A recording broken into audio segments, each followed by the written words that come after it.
Both the National Day for Truth and Reconciliation and Orange Shirt Day take place on September 30th.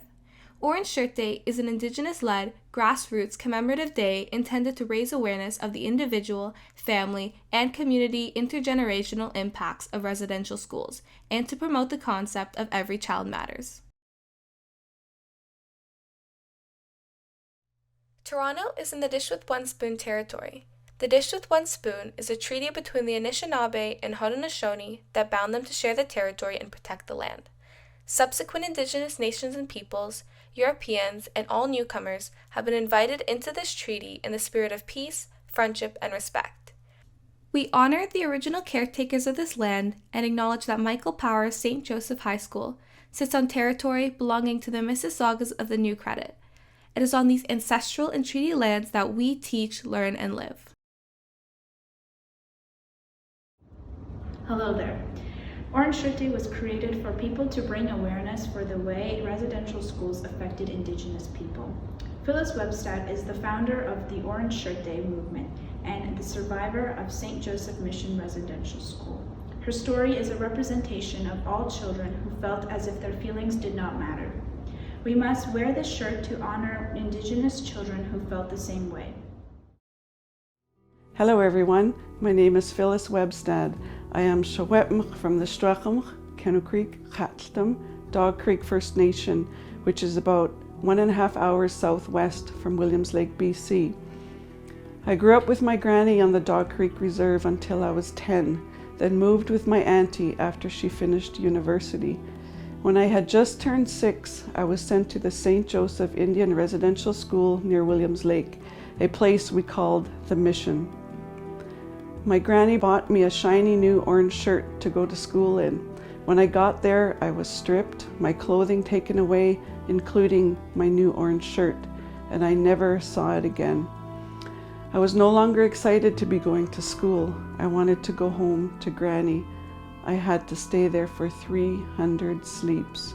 No matter how much all of us little kids cried, it didn't matter. No one listened to us. Our feelings didn't matter. We didn't matter. I am the 3rd generation that attended residential school. Both my grandmother and mother attended the mission for 10 years each. Today is a day to honor and remember residential school survivors and their families. We must also remember those children that never made it and are no longer with us. Today is a day for survivors to tell their stories and for us to listen with open hearts. I am humbled and honored that you are all taking part in Orange Shirt Day. When I was in school, I didn't know my own history, so I am overjoyed that you are taking part and learning the true history of Canada's First Peoples. Gukshjem, thank you. You may not think much about these stories, except they are the reality for numerous Indigenous peoples. Intergenerational trauma is very prevalent, and we cannot disregard the damage that has been done any further. Survivors often transmit trauma to later generations when they don't recognize it or have the opportunity to engage in a healing process. Over time, destructive behaviors and mental states can become normalized, leading to future generations suffering. As you go on with your day, we would like to remind you that today is not a Civvies Day, but a time to educate ourselves and acknowledge the significance of wearing our orange shirts, and we thank you for wearing them.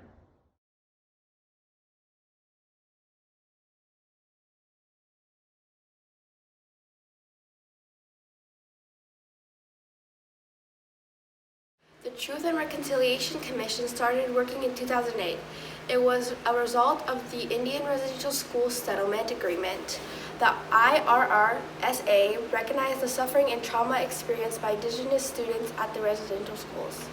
Residential schools systematically undermined Indigenous, First Nations, Métis, and Inuit cultures across Canada and disrupted families for generations, severing the ties throughout which Indigenous culture is thought and sustained, and contributing to a general loss of language and culture. Often, the students with tuberculosis were sent home to die, so the mortality rate of the boarding schools is actually greater than the number of children who died at those institutions.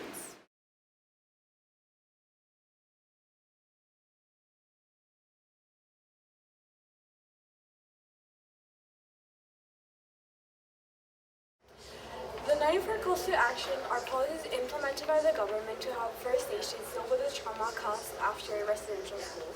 It also helps to create policies to prevent the abuse from ever happening again. Here's a few ways in which Michael Power honors the calls to action.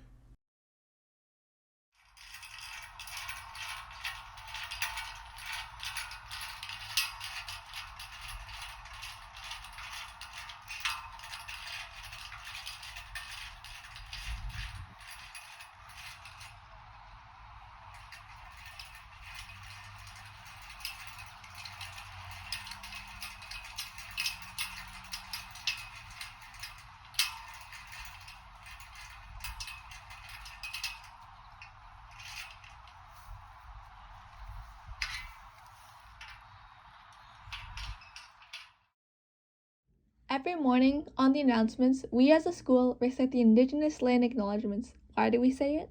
We say the land acknowledgement to show respect and recognize that the land on which we reside originally and rightfully belongs to the Indigenous peoples of Canada.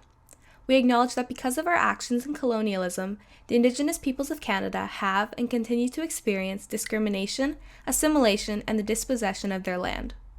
Another reason we say land acknowledgements is to move closer to complete reconciliation with the Indigenous people of Canada. To say land acknowledgements have been a tradition in the Indigenous people's culture for centuries, and by adopting these practices, we are acknowledging our mistakes towards the original people of this land and the land itself which we have harmed with our own actions. We say the land acknowledgements to honor, thank, and appreciate our Indigenous communities who worked and lived on this land before us and presently. Next time you hear the land acknowledgements said on the PA, reflect on the importance of the Indigenous people in our community and appreciate this land on which we gather.